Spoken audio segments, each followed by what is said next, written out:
Iche, ibungonsu office dagi halani. Ma halaga phajana khanarasi. Imungda phamsi, ai chalongi. Thaoi.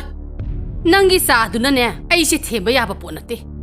Isaduna ne, yumduda laaga ne, lamlanba amagumna ne, manaudubu phuba, mapalbu ne, mamabu aibusu ne, masak khangdaba haibase, nangna masak taktaba natro. Yoksabina masak taktrabanina, haujikti aina takpa taredana isado. Iche, takpham thokpa singdudi isada aina loina takani. Takpham thoktabadudi aina kaidawbugi takadoriba. Takpham thoktaba haidi kaino.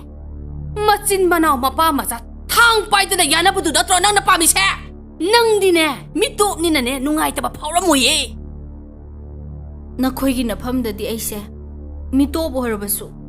Isagi mafamdadi aise, mamani.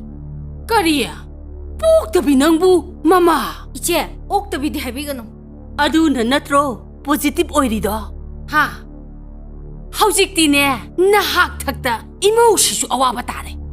Mapa na piroi hairedana. Iche, wa makha tabigano. Ikairabo, ha. Nate, nangna isagi mamoni haribadubu, isaga kari thoknage. Nangi hero natro. Nangi aroma nupa mayamdu unaba yananaba, nangna mafam asida leiba natro. Iche, Hey! ahaladubu oiro phawa. Nangi nabu phatabdo hoji pawhalandre. Tharik thagi mapagi lamchatti, nangna hena khangiba natro. Ai pagi kari. Tharik tha, nangi napado oktabane. Ichega nangi napaga manaraga ibo. Hey! Tongambi! Mahik pakpi! Nangna mi khudingi lan uhanab honai se karigino. Tharikta, Bima. Nangdine, ai hi maune. Yum sikine, mauoina leigadabane. Ma leirabadi, masisi leirabadi ne. Napana nangbusune, luhongbiraroi. Mase, oktabine, masi tathona phonakadabne. Lak mangadang pirao. Mathang pot lakpada aikhoi sarukto pulap pirage na hairi. Pot pini haraga ma loisi kaya diame. Ha. Hayuragana fakre. Khangtreda maga police ka manaraga loi phale rasu kampoti.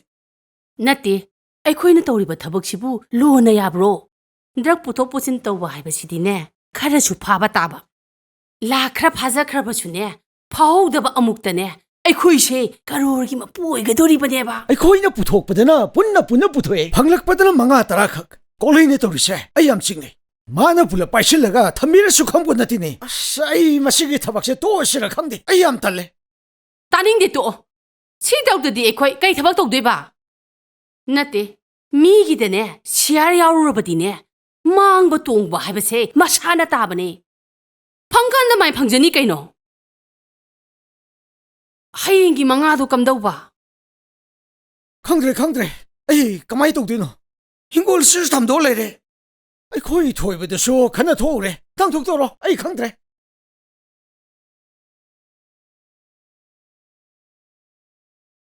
Tabra.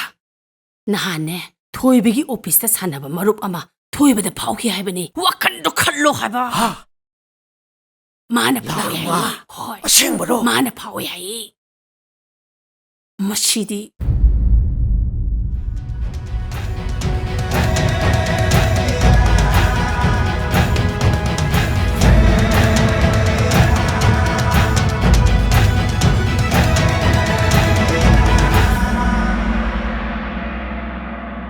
Leshimina kari lan kidana.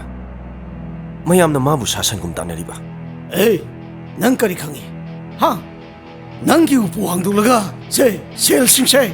Huran bisnu huran lamliba. Oh, Leshimina upu hangbadu. Aiga changnadraba nangna matau kramna changaga ururiba. Hayo. Kumo. Hey, thoiba. Hey, yumdambi.